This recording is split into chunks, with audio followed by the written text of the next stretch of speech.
Hi everyone, my name is Lainey Borchard and I'm going to be talking about intercultural and crisis communication. What would you do if a crisis hit your organization right now and your team didn't think or act the same way because of cultural differences?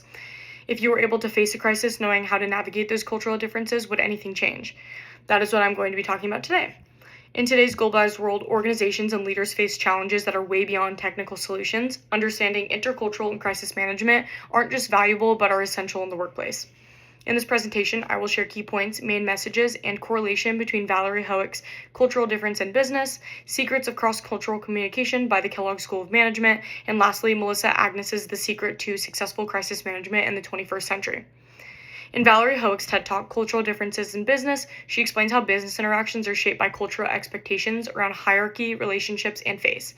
She talks about her work in China in correlation to what I said previously.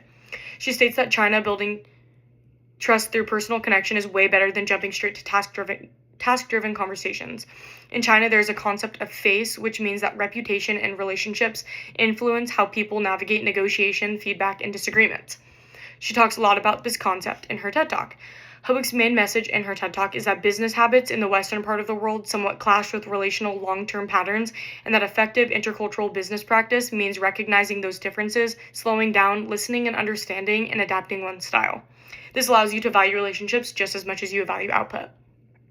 This TED Talk aligns a lot with Chapter 9 and her main message in her TED Talk. She explains that China's emphasis on harmony, long-term relationships, and how hierarchy reflects high power distance and high collectivism cultures.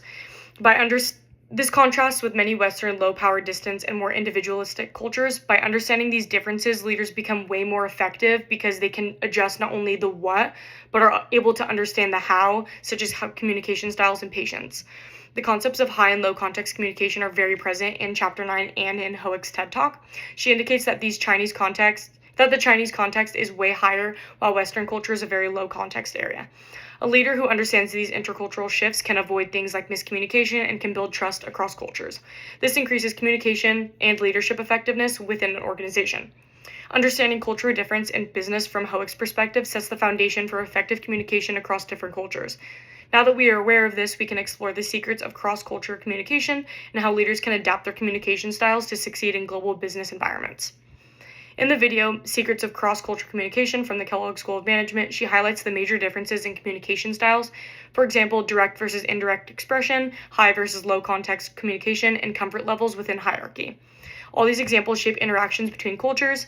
Effective collaboration starts with recognizing differences rather than just assuming everyone follows the same norms as everyone does.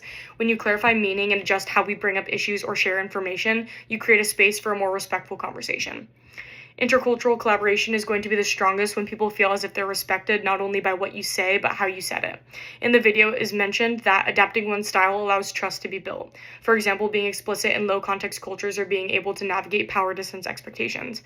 Like the example I shared, these efforts help prevent misunderstandings and help create a working environment where people can share their diverse perspectives openly. This strengthens not only the team, but the working environment as well. Leaders in global business have a clear message, which is cultural flexibility is a mandatory leadership skill. Leaders can increase their effectiveness in the workplace by understanding cultural signals, adjusting their level of directness, editing their feedback methods, and allowing a space for clarification if need be. Leaders should also do relationship building, especially within cultures that rely much more on context and trust within the workplace. By adjusting communication styles and respect, leaders from an inclusive environment that allow global teams to collaborate much more efficiently and effectively. Now that we understand the secrets of cross-cultural communication and how leaders can adapt their communication styles to diverse global contexts, we can now see how these principles become more crucial during moments of crisis.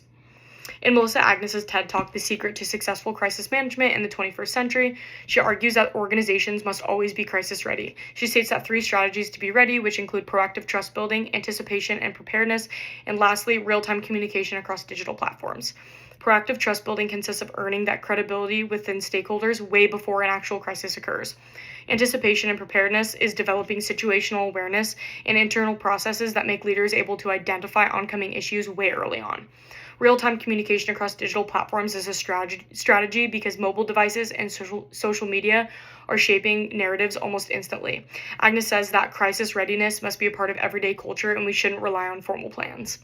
She also explains that the proactive communication is a very powerful tool, if not one of the most powerful tools leaders have when it comes to reducing the sense of uncertainty and protecting the reputation of an organization. When organizations act on things early and clear before they even know or have the answer, they are promoting accountability and maintaining that public perception. Chapter 10 and Melissa Agnes's TED Talk have many connections through and through.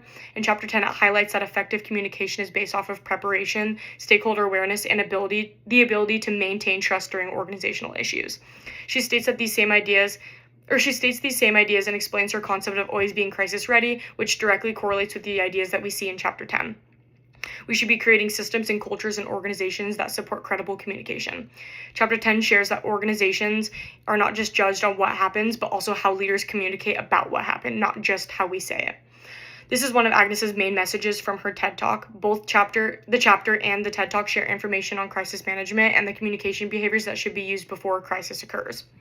In conclusion, in this YouTube video, I have discussed Valerie Hoch's Culture Difference in Business, Secrets of Cross-Cultural Communication by the Kellogg School of Management, and lastly, Melissa Agnes's The Secret to Successful Crisis Management in the 21st Century.